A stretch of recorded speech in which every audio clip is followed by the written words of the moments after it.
the 65th session of the Senate, the first regular session of the 18th Congress is hereby called to order. Senator Joel Villanueva will lead the chamber in prayer. Let us put ourselves in the presence of the Lord. Indeed, our God is not limited by space, distance, and even time. Dakilang Diyos, Ama naming sumasalangit, Diyos na may gawa ng langit at lupa, Diyos na nagmahal sa amin ng gayon na lamang. Naninikluhod po kami at lumalapit sa iyong paanan. Hinihingi po namin ng tawad ang anumang kasalanan sa isip, salita o gawa. Kasalanang sinasadya man o hindi. Patawarin niyo po kami.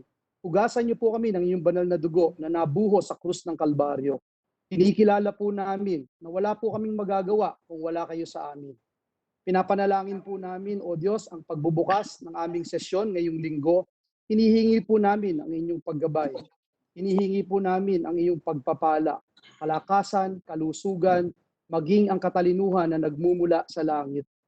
Pinapanalangin din po namin ang aming minamahal na bayan, lalo na po ang aming mga kababayan na sa kasalukuyan ay may pinagdadaanan. Yakapin mo po sila ng iyong pagmamahal. Tulungan niyo po kami na matulungan sila. At sa iyong mga kamay aming ibinibigay ang lahat-lahat sa amin. Pagpalain mo ang bawat isa sa amin, maging ang bawat pamilya na nire-represent ng bawat isa sa amin. At muli, O Diyos, sa iyo namin ibinabalik ang lahat ng papuri, pasasalamat, sa tanging pangalan ng aming Panginoong Hesus. Ang lahat po ay makiisa at magsabi ng Amen and Amen. Amen. Let us remain standing for the singing of the Philippine National Anthem.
The secretary will please call the roll. Roll call of members. The Honorable Senators Angara, Present. Binay, Cayetano, Present. De Lima, Siyempre, i-video mo ako. De La Rosa, Present. Dito ka. Don, Dito ka. I-video lang, sir. Present.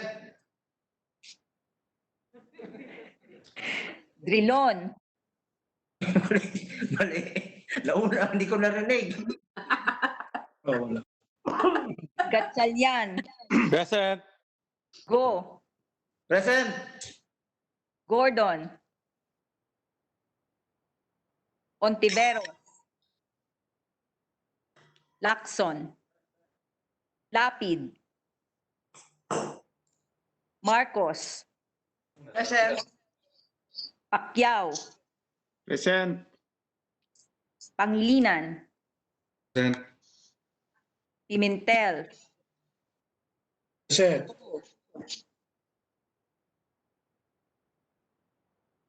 Poe, Poe is present. Present. Recto, Revilla, Present. Lentino, Villanueva, Present. Villar, present. Zubiri, Present. Senate President Soto III. Present.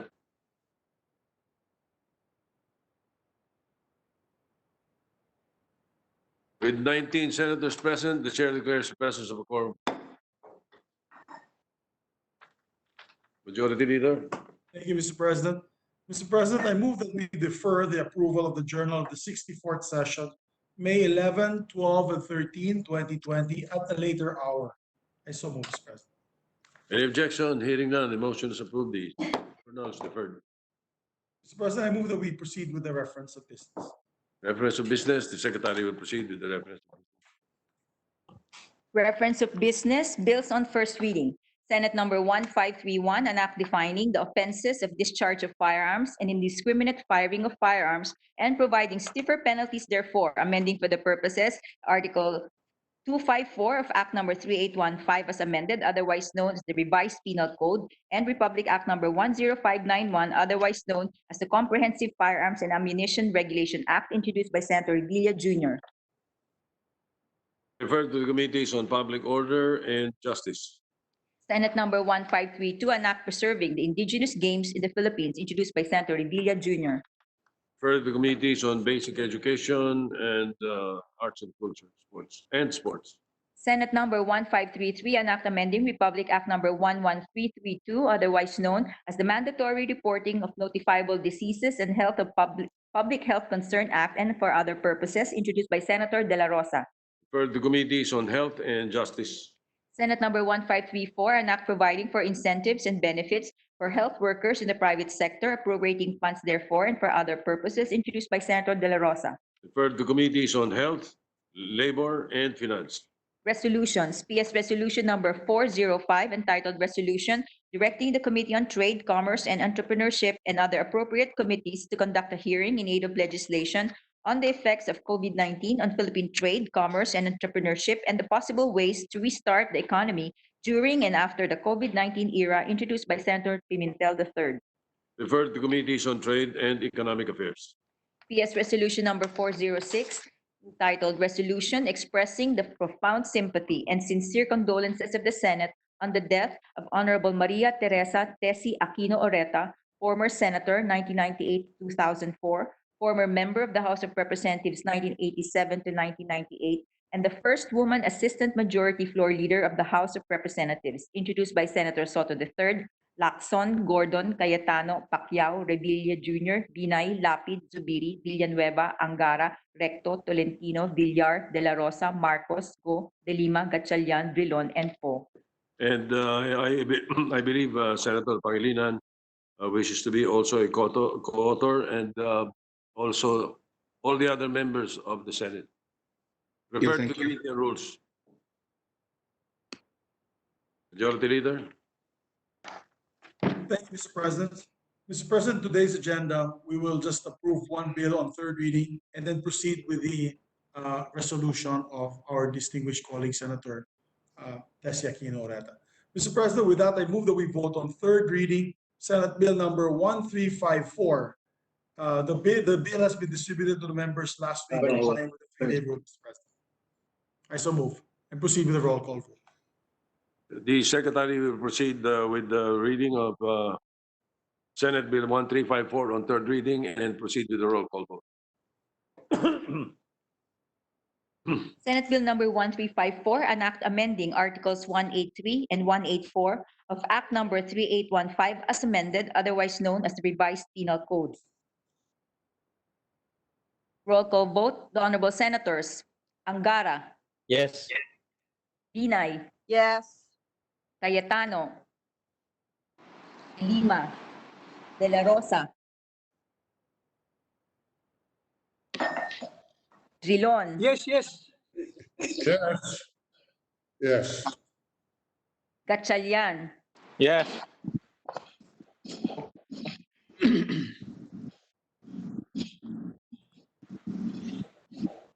Poe, Gordon, Ontiveros, Lacson, May vote later, Mr. President. All right. Lapid, Yes. Marcos,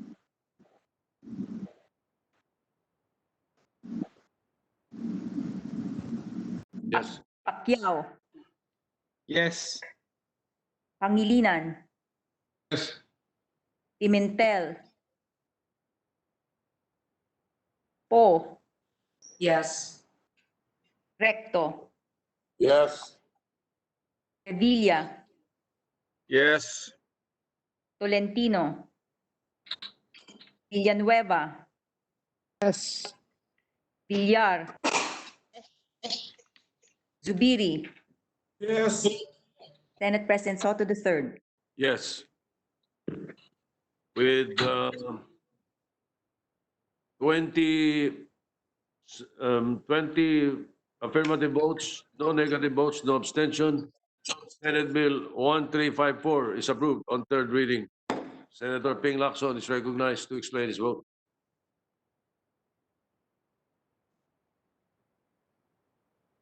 In favor of the measure with very strong reservations because of the following reasons. Number one, a solemn oath to tell the truth, the whole truth, and nothing but the truth is exactly what it is.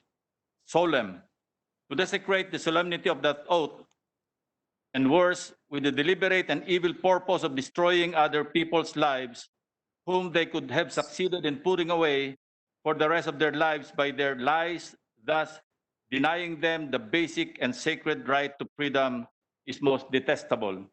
Number two, the penalty equivalent to the punishment for a crime after a perjured witness or accuser has executed under oath a sworn statement or testimony on its material points that maliciously intends to accomplish is what my version of the bill is all about. Needless to say, Mr. President, it is my bill's essence and main purpose. You may want to ask, is this personal to me? You bet it is, Mr. President. Having said that, I hope none among the present members of this Senate of the 18th Congress will someday experience what I had endured for 9 long and tortuous years while serving as a duly elected senator of the Republic, based on perjured sworn statements from characters obviously suborned by malevolent officials in the highest echelons of the government bureaucracy. My distinguished colleagues, I can only pray that fate will not bring you there. But if and when it comes to that, I'm afraid you will look back and regret why you did not vote with me on this issue. Number three, during our committee hearing presided by the Honorable Chair of the Committee on Justice and Human Rights and sponsor of the measure, and attended by this representation and another distinguished colleague, Senator Ronald De La Rosa, last February 12, 2020, at exactly 1:08 p.m., of which page 5, the transcript I would like to share with the rest of our colleagues. At least 2 of our main resource persons, Judge Felix Reyes, President of the Philippines Judges Association, and Assistant Secretary Nicolas Felix T., representing the DOJ, were asked by the chair if the proposed penalty under my bill would fall under the so-called cruel and unusual punishment, and therefore may face constitutional challenge. Please allow me to quote verbatim what they had to say. The chairperson and the lawyer is very expensive. This was addressed to Judge Reyes. Mr. Reyes, it is very expensive to secure the services of a private counsel. Well, the penalty is very, very low, Your Honor. The chairperson, right. Attorney T, this is attorney or ASEC Nicolas Felix T of DOJ. Do you share the same? Mr. T, yes, Your Honor, we share the same sentiment. But in the opinion that we submitted to this committee, our focal point was mostly just the constitutionality and the legality of the bill. And insofar as that is concerned, we have no objection. When it comes to increasing the penalty, we believe that is left to the wisdom of the Senate. The chairperson, it will not fall into unusual and cruel punishment. Mr. T, it will definitely not, Your Honor. On page 6, the chairperson, that's right. It is for these reasons, Mr. President, and more, that while I voted in favor of the measure, I am consoling myself with the thought that I'm settling for second best in supporting the passage of the measure, although with very strong reservations. Thank you, Mr. President. Thank you, Senator Lacson. We place that on record. Majority Leader, Mr. President, Senator Bong Revilla would like to give a statement. Senator Bong Revilla is recognized. Mr. Chair, I will just submit my explanation of votes soon. All right. Thank you, So- Mr. President. Thank you, Mr. President. Mr. President, with the permission of the body, just some housekeeping before we tackle Senate Resolution number 406. I move to transfer to the committee from the Committee on Rules to the Committee on Public Services as the primary committee, Senate Bill number 1403 and Senate Bill number 1374. These are bills on ABS franchise, which is initially referred to Committee on Rules. And we have previously transferred these bills of similar nature last week, Mr. President. I so move. All right, any objection? Hearing none. Motion's approved. Thank you, Mr. President. Mr. President, with the permission of the body, I move that we consider proposed Senate Resolution number 406. I so move. Any objection? Hearing none. DS Resolution 406 is considered. Maybe ask Senator Lacson to send to the rostrum, please. Mr. President, may we ask the Secretary to read the title of the measure before? Secretary will read the title of the measure.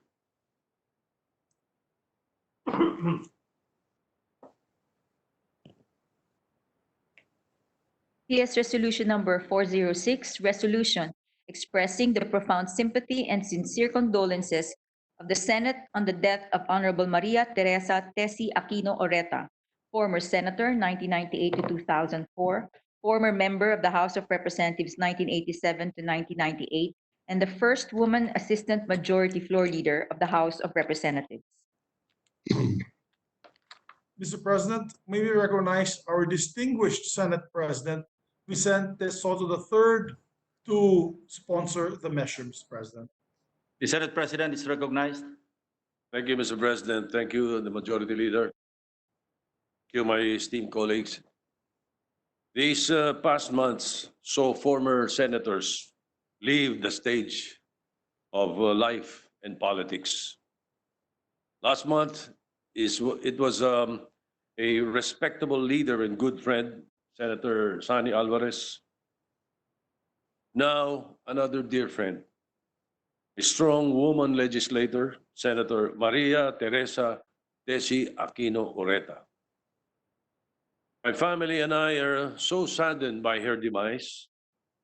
She was very close to me and Secretary Gregorio Honasan. She was like a sister to us. And in fact, to some other members of the Senate now, who are also close to Senator Tessie.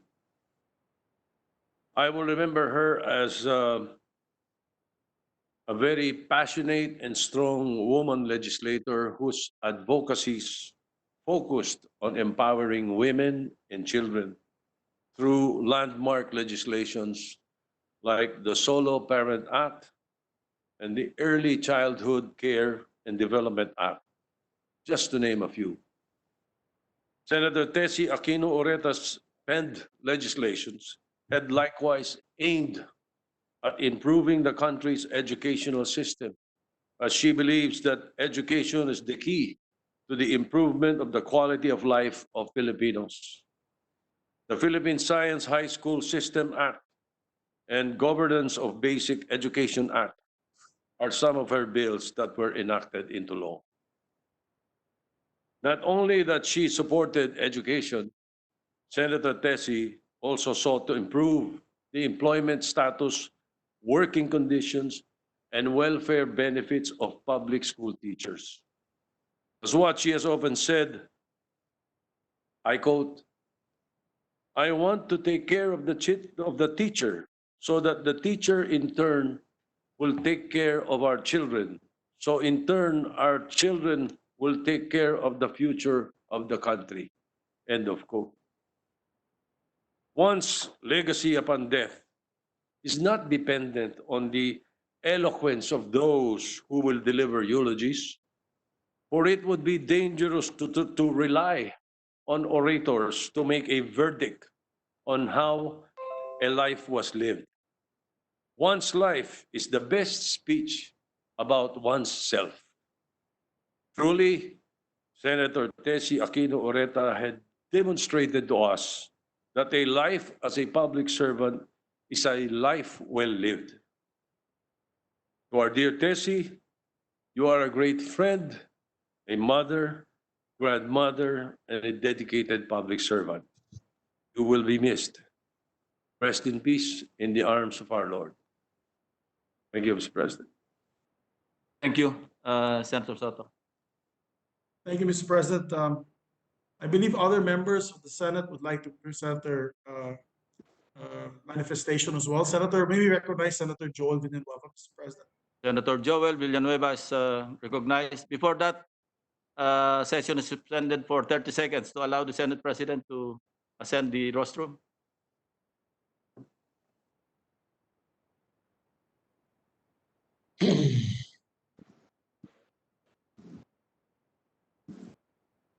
Session resumed.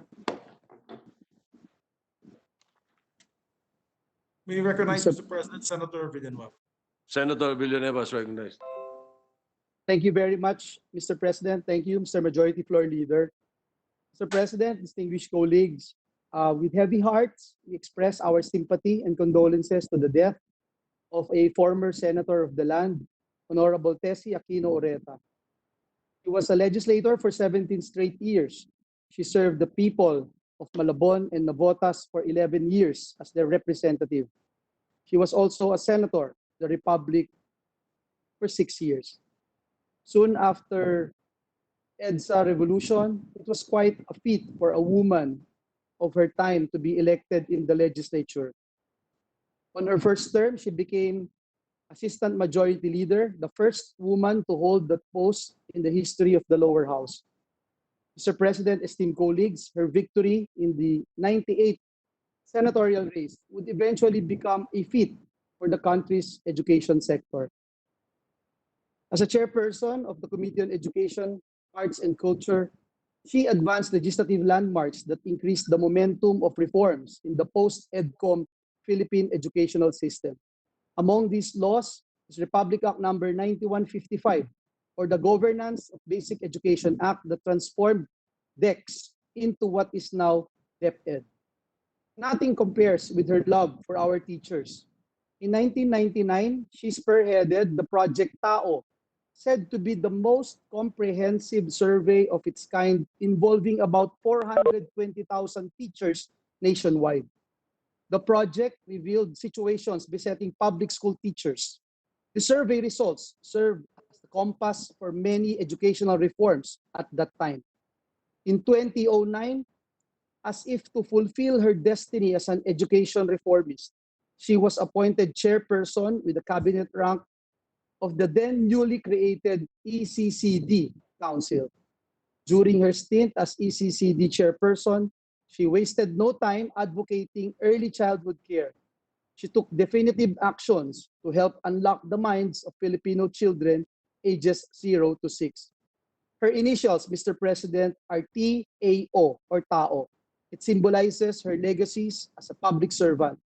In the over 2 decades of public life, the causes that she believed in and chose to fight for speak in volume.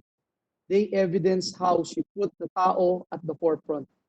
The Filipinos, especially women and children, are at the center of her public service. I personally experienced in person how Tita Tessie, Senator Tessie, loved the Filipino people. I bear witness to it, Mr. President. She used to invite us to her house when I was a neophyte congressman together with other party list representatives. And I'm sure the Senate President, Tito Soto, and Senator Greg Hunasan would remember that. She endlessly talked passionately on issues close to her heart. Especially dear to her were matters of education and how families can benefit from it. She often said that education is the lifeblood of the family. What she meant, Mr. President, is crystal clear to me right now, having been in TESDA for a while and as current chairperson of the Committee on Higher, Technical, and Vocational Education. I have no doubt, Mr. President and distinguished colleagues, former Senator Tessie Aquino Oreta left an indelible mark. She bequeathed our nation with a legacy that will always make us proud Filipinos. Tita Tessie, maraming salamat po. May you rest in peace. Thank you very much and may God bless us all. Thank you, Senator Villanueva. Mr. President, Senator Emmanuel Manny Pacquiao would like to be heard. Senator Manny Pacquiao is recognized. Please unmute your computer. There you go. Thank you, Mr. President. I joined the entire Senate of the Philippines in honoring former Senator Maria Teresa Aquino Orita, who passed away on May 14, 2020 at the age of 75. Today, we mourn her death and we celebrate her legacy. I fully support Senate Resolution 406, expressing our profound sympathy and sincere condolences of the death of one of the strong advocates of education, women and children, livelihood and employment, among others. When she was in office, Senator Aquino Orita filed almost 200 bills and resolutions, which is authored and co-authored, Mr. President. We are offering our prayers of God's comfort and strength to be upon her husband and their children, as well as to their relatives and friends. Thank you, Mr. President. God bless. Thank you, Majority Leader. Thank you, Mr. President. Mr. President, no other member wishes to make a manifestation. I move that we adopt proposed Senate Resolution number 406, subject to stand, Mr. President. Any objection? Hearing none.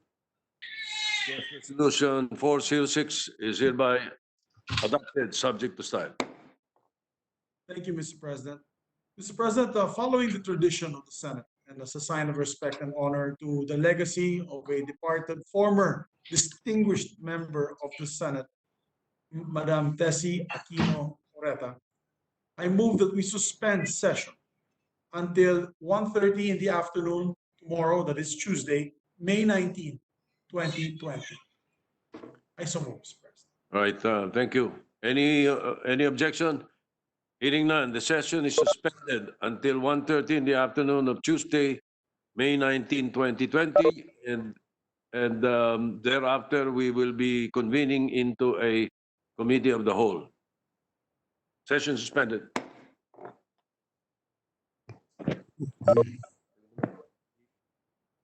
Bye. Bye. Bye-bye, pre. Thank you. Bye-bye. Pre, Bye, Fred. Bye. Bye-bye, everyone. Fred, thank you. na-miss Davao. Bye, everyone. Bye, bye, bye. Gapang-inggit ka pa po, ha? Inggit sa imo ba? Ha? Nainggit ko sa imo. Na mali yung computer ko, nahiniram ko lang to, kaya mali ako kanina, hindi pa rin. Pero Bye. Lami kayo kay naka na sa Davao. Balik na ka mamaya. Balik na. Sige. Sige, Migs. Bye. Ano, Frank? Bye po, bye-bye. Bye. Tuli. Ito kayo. Bato. Bong. Bye. Bye-bye.